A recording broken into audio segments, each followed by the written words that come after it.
Hit Stars News. Hit Stars News ni kipindi cha habari zinazo trend kwa mastaa wote. Hit Stars News ni kipindi cha habari zinazo trend kwa mastaa wote. Dftv.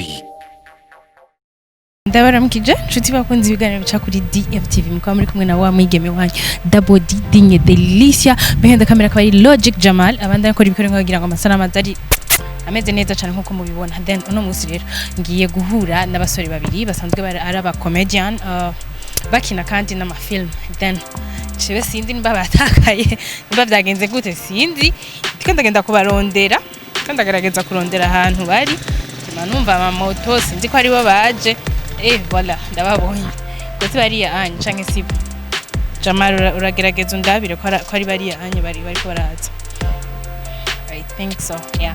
Niba reka ndabegere manze ndabahe na karibu cyane bashubwa ntimwihenze meze neza meze bon meze fresh muraho nari mwatakaye byagenze gute oya juste twari tukunjanye tuko turaganiye. Okay meze neza none yego ni bon turashima sana yego muri tuyagerero tugiga toye yego nko batashuye reka ndabahagatire ni bon naho twambaye ibisa wewe ni sawa ntacho bitwaye nko batashuye kubamenya mwitwa bande. Okay je nitwa Lysius yego mu impundu Lysius yego Lysius nam Cishayo Juma Lysius Juma ariko Lysius ni mwave mwibaza ngo ni delicious guys murabizi ibi ko mukunda kwiparatura ni sawa rero meze neza yego ni bon turashima vraiment turaho turakomeye nawe urabibona. Yeah Juma musanzwe mukorana na wewe na Lysius ego turakorana. Okay then ndashaka kumenya ni club ni association ni company ni bimeze gute? Ni association yitwa Spirits for Help association isanzwe ihurikiyemwo Urwaruka. Kenshi rero dukora amafilme tugakora na comedy ego n'ibindi bitandukanye mu givyi presenta cyane ni ibinyene vya filme na comedy. Okay Spirit for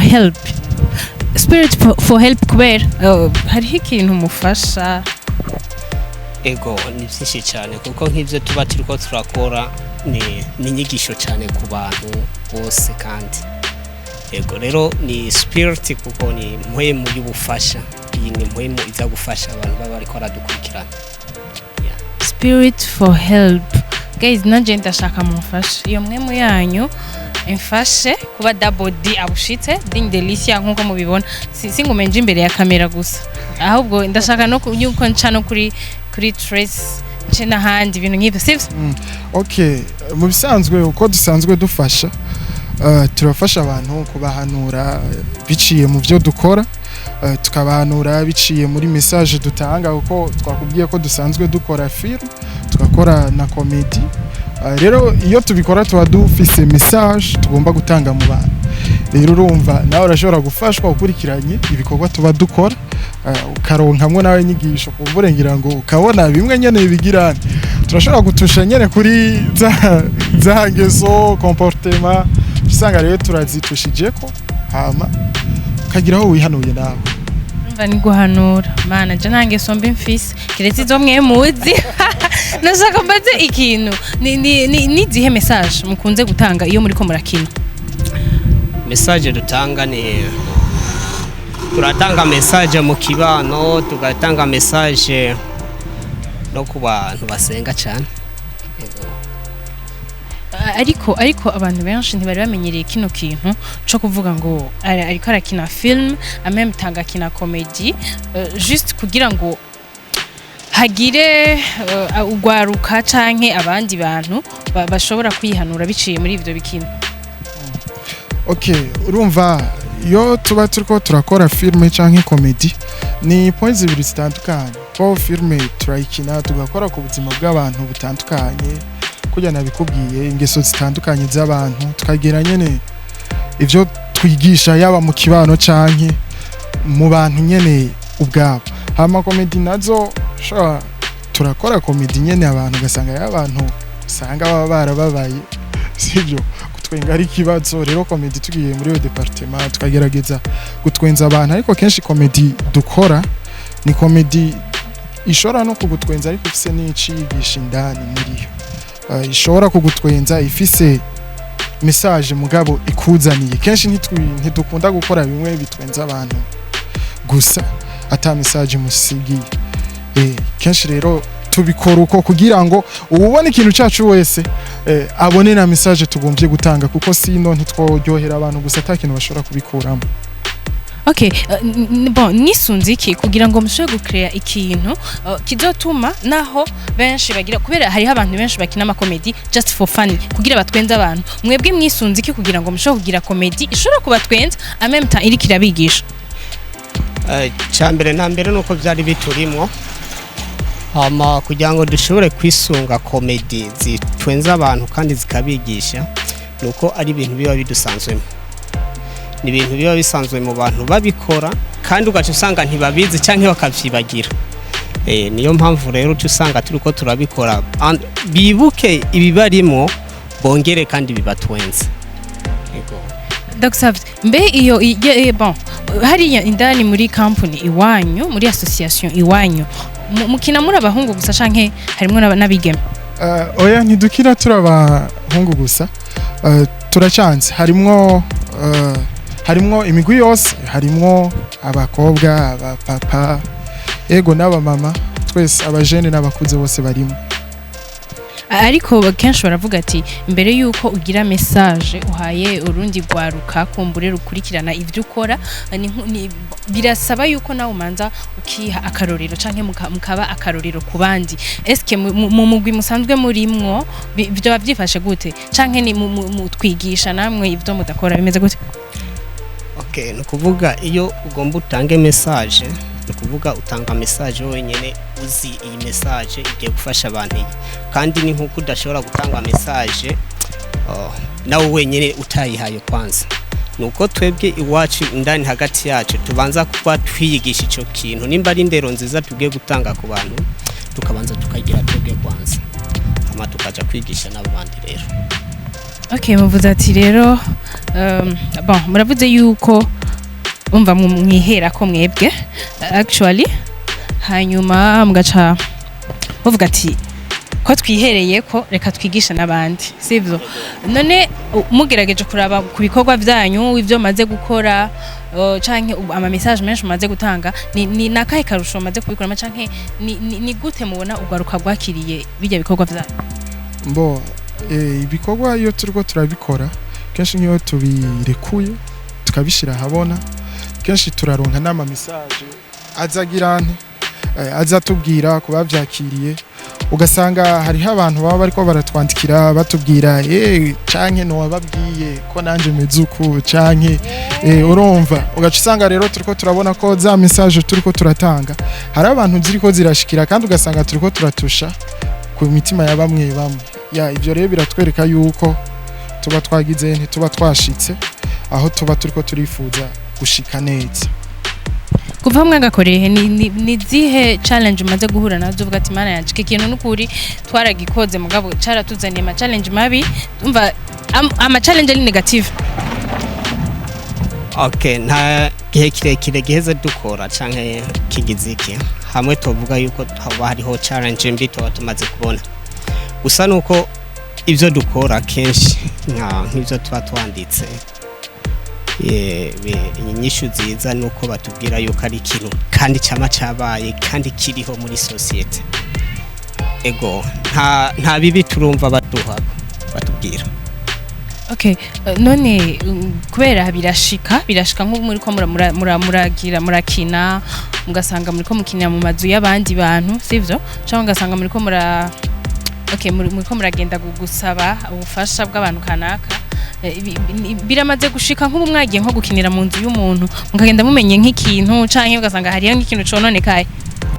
Mbo mu bisanzwe bwa mbere bwo kugira ngo turonke ikibanza hari aho bitatworohera kuronka, nandi bishobora kutworohera kuronka bivanye n'ubucuti tuba dufitananye, ariko iyo tugiriwe opportunity yo kuronka ikibanza dukoreramo turagerageza ku buryo tuva yara mahoro, kuko n'ubundi urumva ntituba twajanwe nuko none turagerageza kuko ivyo dukora biba vyateguwe tukora rero biba biteguwe ntidukunze guhura nayo maxida cyane muri bajye abantu mukinana nta bariyumvira yuko bashobora kuhakrita abandi bantu kugira ngo bimere neza parce que nabonye imengo ibintu byinshi bari harimo comedy haba harimo music hakaba harimo n'izindi tala zitandukanye canke mwebwe muri base yo kugira gusa comedy n'amafilme gusa bisanzwe muri kano kanya turacari muri iki cha filme na comedy ariko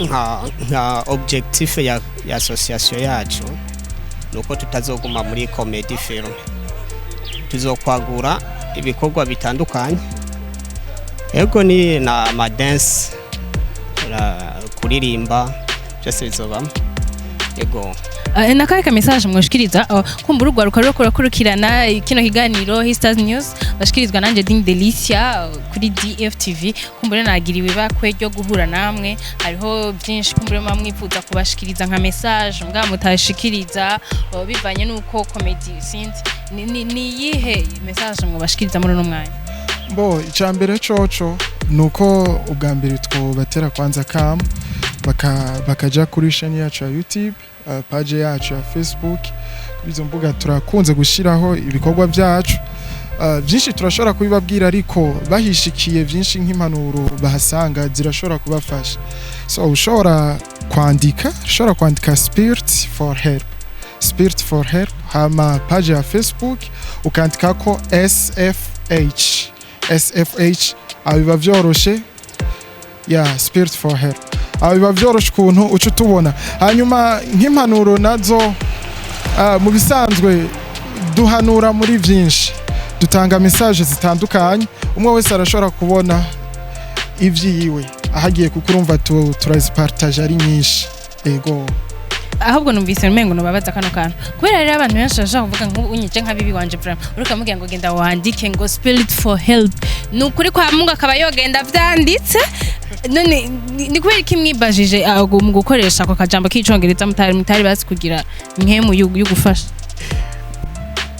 ni kubera urabona igihe turimo turi muri East Africa community aha rero turimo n'icongereza cyane kiravugwa rero kugira ngo dushire ku ico congereza sikuvuga yuko twari tukizi cyane gose ariko twashatse yuko n'ahandi hose babona bakamenya nisiguro y'ico kintu twashatse gushikako ubundi iyo muri ko murakina canke muri ko murategura ibikino byanyu mu bikoresha mu zihe ndimi exactement ikirundi cyane Nako mubize ko muri East Africa then nta kantu muri yumvira ko kuvuga ati reka dushiremo ikiswahili tutangure tuvuge mambo vipi jameni mnanielewa ibintu nk'ibi ego ico twama tuciyumvira ko ariko kenshi bakunda kuvuga ngo ija kurishihera ku nama rero kubona twebwe turabarundi tukongera tukaba muri East Africa community ariko ururimi rwacu ni Kirundi twahereye kwanza mu Kirundi wacu kugira ngo batumenye nabariya nabamukecuru waruvuze wanyu kugira ngo azavyumve basi niya nanigwe kwandika iyo spirit aziyumva ivyo tuvuga basi bahuringira wavyumvise njye umwuzukuru wanje bikwandikira nta ngorane gusaba abantu n'ukuri jewe ibintu vyabo je numva ari hatare kare kandi abajana muri Dftv muze basi muje munsigurire neza ingene vyogenda none tugire gute ariko iyo muri ko murabona hariho abandi bakina amafilm mu giswahili canke mu gifaransa nta kantu kakubwiye wewe ntaco bikubwiye ivyo birakitubwiye kuko urumva message iyo uyitanze iri mu ndimi zitandukanye ishikira benshi kandi gashika kure nayo yakubwiye ego cyane dukoresha ikirundi ariko sikuvuga yuko ari cyo cyonyene natwe turafise mu byo dufise turafise kubwira na bamwe bumva igiswahili bamwe bumva igifaransa ego byose turagerageza kugira ngo dushore kugirana kugenda tubicanga oya basi ntabagoye nta kantu mwogenda mungiriye kugira tubone the way basi nka in minute yego cyenda baha micro nta ngorane kibazo office tene kujya gutaka Ftv DFTV urumva gisigura ko swati uryohewe imodoka ushobora kudukadona ati muranezereje. Okay. Vipi bro? Sawa. Umelalaje? Yeah? Umelalaje? Uti? Umelalaje? Yarayaje? Umelalaje? Inde yarayaje? None ntunze ubumbaza yarayaje ni inde? Ariko abantu nawe nyene bara.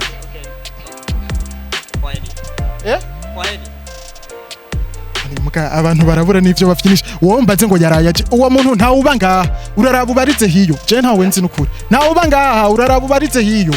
Nini? Inde. Muhungu genda yuje. Ngo yarayaje wora munsi we yarayaje. Ntawe nzi. Nakare twari tukiri bashashini. Guys, just go home mwimwemo. Yarayaje. Bose nukuri ndabashimiye cyane. Okay, Emilio se bure. Ndabaha. Bose nukuri murakoze cyane gose. Then mwakoze abakurikiranye ikiganiro cha Stars News cyuno munsi mwabonye ko byari ibintu bitovye. Twari kumwe n'abasore babiri basanzwe bakina comedy en même temps bagakina ama film yo guhanura muri Spirit for Help. Then mubakurikire mubashigikire kuko ndabona mengo barafise byinshi byo guhanura urwaruka na cyane bari muri bamwe umengo sinzi nyene umengo bameze nka Dinye Delicia Double D baguma babona gusa imbere yabo babona Logic Jamal gusa behind the camera nta bindi babona. Then tubone kure tubone nibindi tubone yuko dukenewe mu gihugu sivyo. Then nashaka musezere abakunzi ba DFTV bariko barabakurikirana muri uno mwanya. Okay, hama nukuri bwa mbere ndabashimiye cyane. Hama ikindi naco numva ntosezera kwanza ntababwiye. Murabe neza kuri channel yacu ya YouTube wandike Spirit for Help. Wandike Spirit for ivyo bifatanye hama espace ucugira help. Spirit for espace help. Directement ucubona ibikorwa byacu. Hanyuma igisigaye naco turabakunda cyane. Imbere yuko ndabasezera kwanza pardon nibagiye kukubwira kuberewe cyane. Muraberewe cyane. Abandi abashimiye cyane ukuntu twaganiriye. Bye bye tuzosubira ngira ngo undi munsi kuko mugenzi wacu yabitubwiye ni Spirit for Help kujya nyene. Ego.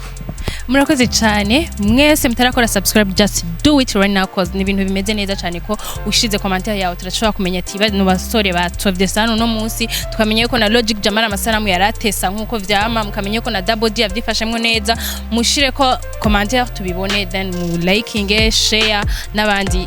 Ciao guys.